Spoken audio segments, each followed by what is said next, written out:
Just for background, I will not be able to give the officer's name at this time until he's a pretty extended family. We contacted everyone and made sure that they know, okay?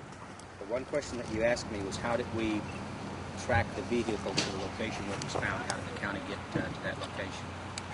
We understand that a witness was able to get a portion of the license plate from the vehicle that the suspect was driving at the time the officer pulled it over.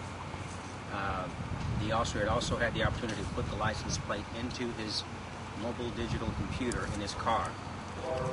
What happened was the suspect, after shooting the officer, calmly went back to his vehicle, got in it, and left the scene. Okay?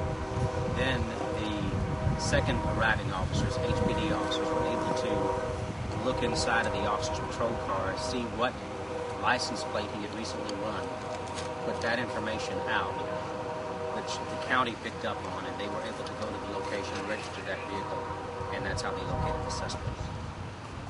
So it was at the, it was actually at the location where the vehicle was registered to. That's correct. Is that the suspect's home? A relative. We understand that that is not his home, it is a relative's home. But he was living there? That's what we understand at this point. How do you know he walks calmly to his car? Can we see that? Yes, witnesses told us that. Witnesses said that they saw the suspect calmly walk back to his vehicle and leave this location. The weapon that we saw out here, do you believe that was the suspect's weapon that was used on the officer? We believe that the weapon that we have now is the officer's weapon. We have no reason to believe that that was the weapon used on the officer. So, to answer your question, we're still looking for that weapon. Still looking for the shooter's weapon? Yes. Yes. Was the officer's weapon ever lost? No. We have that weapon. We have the officer's weapon. The condition of the officer? This is valid. Do we know if the officer ever pulled his weapon? Was he running with it in hand? What was the situation? We don't know if he was running with it in hand, but it was recovered out of his holster. Do you know if it was fired? It was not. Any idea if that suspect was related to any shootings last night in the county? Have you found that out yet?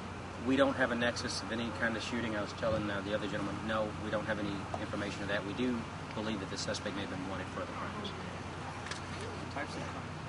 Serious ones. And maybe I'll give you some more information on what type later. I wasn't here for the first press conference. Can you just give a statement on what happened again?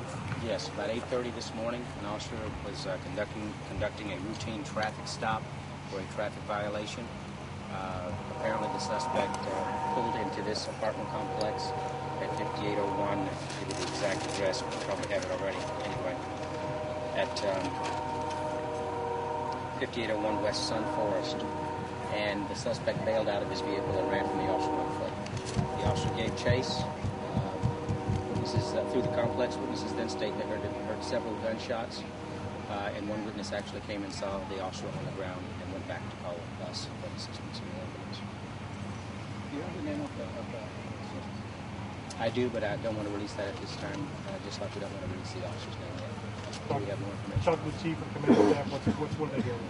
They are at the hospital with the officer and the family members and other officers at this time. Do you know how many shots were fired? All I can tell you now is multiple. I don't want to get into the exact number. Several shots. Can you confirm if the car the suspect was in is a 2000 model Dodge Durango or something like that? I can confirm that sounds like the general description. I can get the exact information for you later. Can you confirm the suspect description as a man wearing shorts and a green top? We understand that initially he may have been wearing blue jeans, a black jacket, and black shirt. And at some point, we don't know when, he may have changed into a green shirt or, shed a piece of clothing and exposed a green shirt, and then some, I think the shorts they may have had on were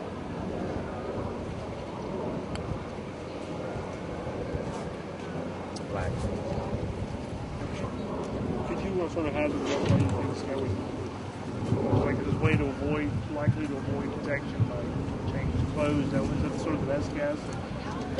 White's changing his clothes? That's the typical reason why a suspect would change, but I'd be speculating to say as to why.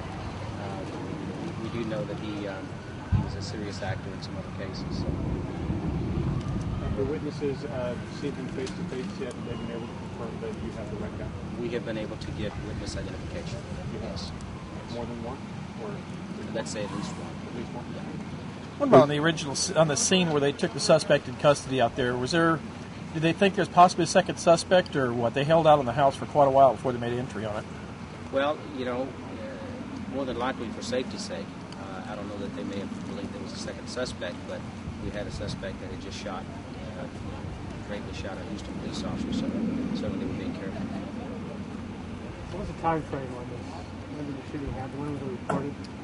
The call went out at 8:30. I don't have the exact timeline for you. I can get back with you on that and give you an exact sequential timeline, or as close as we can get. Taking the custody at 9:35. 9:35 sounds about right.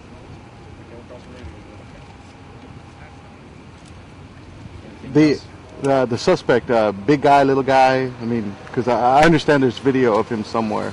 Yeah, there's probably a little bit of video of him somewhere. Let me just hold off on giving a description of the suspect until we get a little bit further along in this investigation. I just don't want to compromise. Okay.